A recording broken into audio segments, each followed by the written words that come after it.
એક શહેરમાં વિરસંગ નામનો છોકરો રહેતો હતો. તે બહુ રૂપાળો હતો અને તેના સુંદર હોવા પર ખૂબ અભિમાન હતું. તે એવી હેરસ્ટાઇલ રાખતો કે તે હેરસ્ટાઇલ જોઈ અને છોકરીઓ તેની ઉપર ઓળઘોળ થઈ જતી. હવે તે તેના રૂપને લીધે કેટલી બધી છોકરીઓને પોતાની પ્રેમ જાળમાં ફસાવી અને ભોગ ભોગવી છોડી દેવા લાગ્યો હતો. તેને આ દુનિયાનું ભાન ન હતું કે આવું ન કરાય. આવું કરવાથી બહુ પાપ લાગે છે. તે 20 વર્ષનો તરવરિયો યુવાન હતો. તેને કામ વાસના સિવાય કાંઈ દેખાતું નહોતું. તે કામ વાસનામાં અંધ બની ગયો હતો. તે પોતાના શરીર વિશે પણ કશું ભાન નહોતું. તે રૂપાળી છોકરીઓને ભાળી અને એના મનમાં અવનવા વિચારો આવવા લાગતા અને તે બહુ રૂપાળો હોવાથી તેની ઉપર છોકરીઓ પણ મરી પડતી અને આ રીતે પ્રેમજાળમાં ફસાવી અને સંભોગ કરી અને તેને છોડી દેતો હતો. એક વખત એક ચરિત્રવાન અને ખૂબ રૂપાળી છોકરી જે ભગવાનમાં ખૂબ માનતી હોય છે તેવી છોકરી તેના પ્રેમમાં પડે છે. એને પણ પોતાની પ્રેમજાળમાં ફસાવી લીધી એટલે એને પણ ભોગવવા માટે મજબૂર કરવા લાગ્યો. પરંતુ પહેલી છોકરીએ તેને ધર્મ વિશે બધું સમજાવ્યું પણ તે કાંઈ માનતો નહોતો. છોકરી બહુ હોશિયાર હતી અને ભગવાનમાં ખૂબ આસ્થા રાખવા વાળી હતી. પરંતુ આને તો કામ વાસના સિવાય કાંઈ દેખાતું જ નહોતું. એક વખત છોકરીને જંગલમાં ફરવા લઈ ગયો અને એને પોતાની વાસનાનો ભોગ બનાવી એની સાથે જબરજસ્તી સંભોગ કર્યો. એટલે તે છોકરીએ એને શ્રાપ આપ્યો કે તને તારા રૂપ ઉપર બહુ અભિમાન છે એટલે તારા માથાના વાળ બધા ખરી જશે અને તને સેક્સ કરવામાં સમસ્યા આવી જશે. જે રૂપ ઉપર અભિમાન છે તેનું તને એક દિવસ પસ્તાવો થવા લાગશે. આવો છોકરીએ એને શ્રાપ આપી દીધો. એટલે તે કહે જા તારા જેવીના શ્રાપથી શું થાય અને હું તો તારા જેવી કેટલીય રાખું છું. તે છોકરીને છોડી ચાલતો થયો. હવે 1-2 વર્ષ પછી એવું બને છે કે એના વાળ ખરવા લાગે છે. એના માથામાં ટાલ પડવા લાગે છે. થોડા દિવસ પછી માથાના વાળ ખરી જાય છે. એટલે એને યાદ આવ્યું કે છોકરીએ મને શ્રાપ આપ્યો હતો એના લીધે આવું થયું. હવે એની સામે કોઈ છોકરી પણ જોતી નથી અને જે એની સામે કામ કીડા કરતી હતી પ્રેમ કરતી હતી તે પણ બધી છોડીને ચાલી ગઈ અને હવે તે કોઈની સામે જોવે તો પણ તે છોકરીઓ ગાળો દેવા લાગે છે. એટલે હવે આ છોકરાને બહુ દુઃખ થાય છે. ખાવા પીવાનું ભાવતું નથી અને બહુ ટેન્શનમાં રહ્યા કરે છે. હવે છોકરો મારાથી મોટી ભૂલ થઈ ગઈ છે પરંતુ હવે શું કરવું એને પસ્તાવો થવા લાગ્યો. પરંતુ હવે શું? એટલે તે જંગલમાં ચાલ્યો ગયો અને ત્યાં તેને એક વ્યક્તિ મળે છે કે જે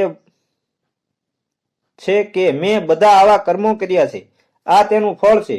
તો તેણે ભગવાન બુદ્ધ પાસે જવાનું કહ્યું. હવે તે માણસ ભગવાન બુદ્ધની શોધમાં કેટલાય દિવસો શોધ કરી પછી તે ભગવાન બુદ્ધને મળે છે અને ભગવાન બુદ્ધને નમ્રતાથી પગે લાગે છે અને વિનંતી કરે છે કે હે ભગવાન મને આનો કઈ ઉપાય બતાવો. તે પોતાનો વૃત્તાંત ભગવાન બુદ્ધને કઈ સંભળાવે છે. ભગવાન બુદ્ધ ખૂબ જ દયાળુ છે. તેમને આ માણસ ઉપર દયા આવે છે અને કહે છે પહેલા તો તારે જે દીકરીને તે અપવિત્ર કરી છે તેની સાથે તારે લગ્ન કરવા પડશે. તો જ હું તને આના વિશે જણાવીશ. તે ખોટું કર્યું છે તેની માફી માંગ અને એને મનાવ અને એ દીકરી સાથે લગ્નની તું માંગણી કર જેથી તે દીકરીનું જીવતર ધૂળ કર્યું છે તેમાં સુધારો થઈ જાય અને એને મનમાં સંતોષ થઈ જાય અને પછી તું મારી પાસે આવજે તો હું તને આનો ઉપાય બતાવીશ. એટલે તે દીકરી જેને એને બળાત્કાર કર્યો હતો તેની પાસે જાય છે, પગે લાગે છે, એની માફી માંગે છે કે મેં બહુ ભૂલ કરી છે.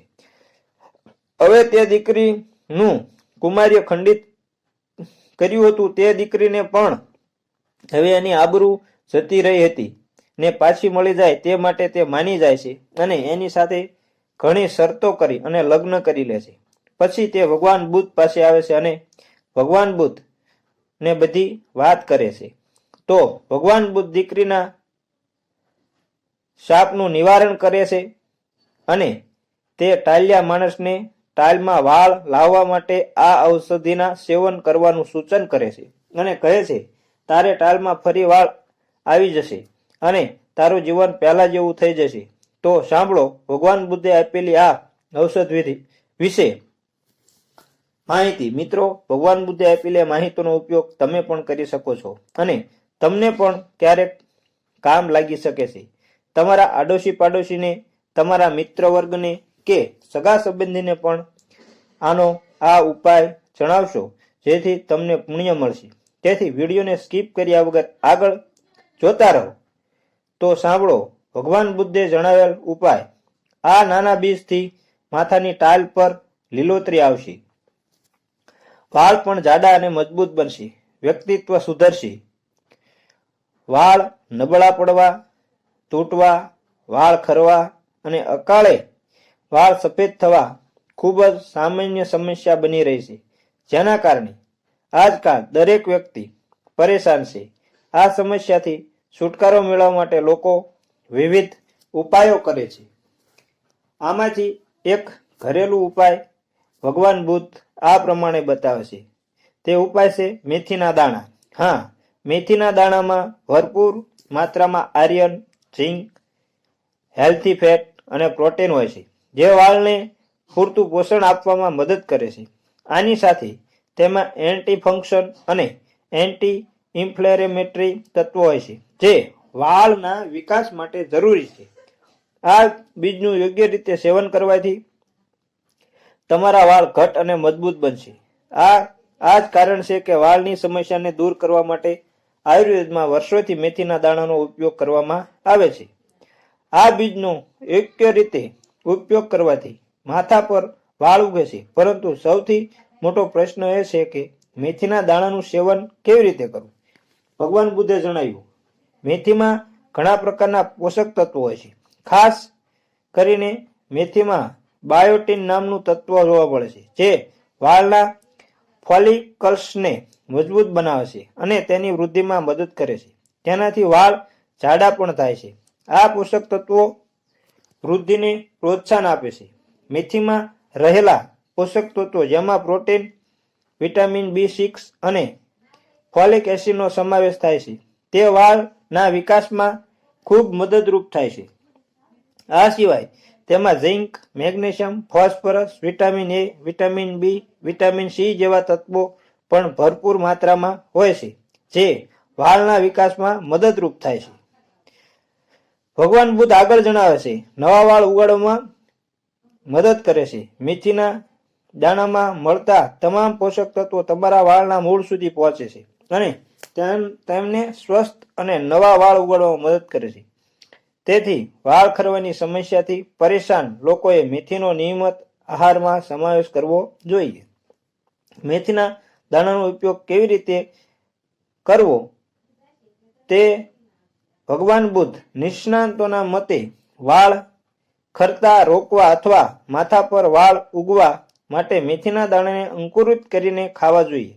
મેથીને પલાળીને અને અંકુરિત કરીને ખાવાથી તેના પોષક તત્વો અનેક ગણા વધી જાય છે.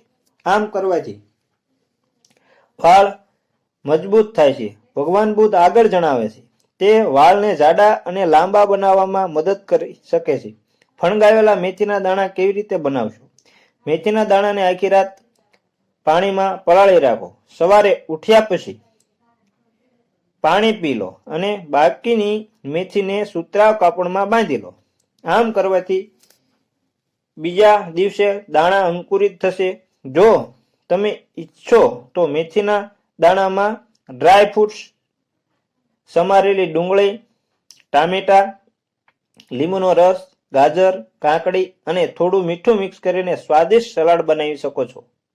મેથીના દાણા અઠવાડિયામાં 2 વારથી વધુ ન ખાવા જોઈએ, આવું ભગવાન બુદ્ધે જણાવ્યું. આમ કરવાથી કબજિયાત અને એસિડિટીની સમસ્યા થઈ શકે છે. એટલે અઠવાડિયામાં 2 જ વખત મેથી દાણાનો ઉપયોગ કરવો. અને મેથી દાણાથી સેક્સની સમસ્યા પણ દૂર એની સેક્સની સમસ્યા પણ દૂર થઈ ગઈ અને ડાયાબિટીસ વાળા માટે પણ બહુ ઉપયોગી છે. આ ભગવાન બુદ્ધે જણાવ્યું આ એમના આપેલા ઉપાય છે. તે કરીને ખૂબ પોતાનું હતું તેવો રૂપ પાછો મળ્યો અને ખૂબ આનંદથી રહેવા લાગ્યો અને ભગવાન બુદ્ધને ખૂબ ખૂબ ધન્યવાદ દેવા લાગ્યો અને એમને ભક્ત બની ગયો. જય માતાજી મિત્રો, અમારી વાર્તા સારી લાગી હોય તો એક નાનો એવો અનુરોધ કરું છું કે તમને પણ જો આવી સમસ્યા હોય કે આજુબાજુમાં કોઈની સગા વાલા ને મિત્રને હોય તો આના વિશે જણાવશો અને મદદરૂપ બનશો. એને મદદરૂપ બનવા અમારી વિનંતી છે અને અમારી ચેનલ સારી લાગી હોય તો ચેનલને સબસ્ક્રાઇબ કરી લેજો. લાઈક, શેર અને કોમેન્ટમાં હર હર મહાદેવ લખવાનું ભૂલતા નહીં. જય માતાજી મિત્રો, આ ઉપાયો ભગવાન બુદ્ધે જણાવેલા છે તો આ ઉપાયો જરૂર કરશો અને બીજાને જણાવશો તો તમને પુણ્ય પ્રાપ્ત થશે.